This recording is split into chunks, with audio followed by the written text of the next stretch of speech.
receiving a copy of the King Sturge report in 2008 from Senator Sarah Ferguson. At that time, he and I were required to comply with confidentiality restrictions.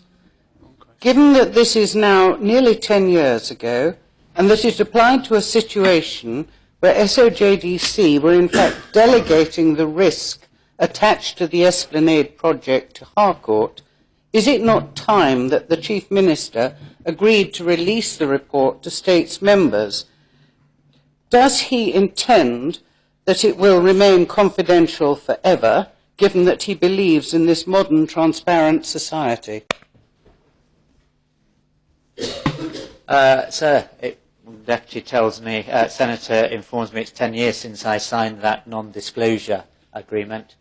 She may not be surprised to hear that I've not reconsidered that non-disclosure agreement, and I imagine that it continues to bind me. I'm prepared to take appropriate legal advice if there is any other eventuality. But what I would say is this, sir, and she is a member of Corporate Services Scrutiny Panel, and she knows this to be the case, that the work that that organisation did was upon a very different proposal to the one that is now being followed by States of Jersey Development Company, and it is disingenuous.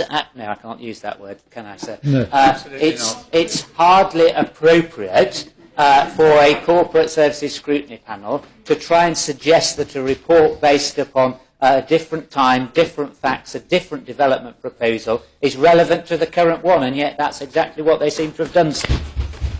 Well, supplementary, sir, this is not what I implied. I merely said that it's nearly 10 years since the report was written. It refers to a previous situation.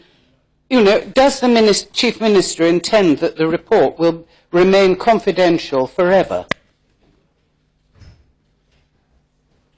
Sir, Treasurer informing me that there continues to be a legal process in place. I have not checked that, but I can simply reiterate what I said in answer to her question initially, that I would need to take legal advice. I can't imagine that I would be unbound from signing that NDA agreement, but that's not for me to say. But the fact remains, sir, that was a report on a completely different development proposal where one single entity was going to build out the entire development, and therefore the potential for difficulty, the potential for loss, members would understand and the public would understand was far greater than the approach that's currently being taken.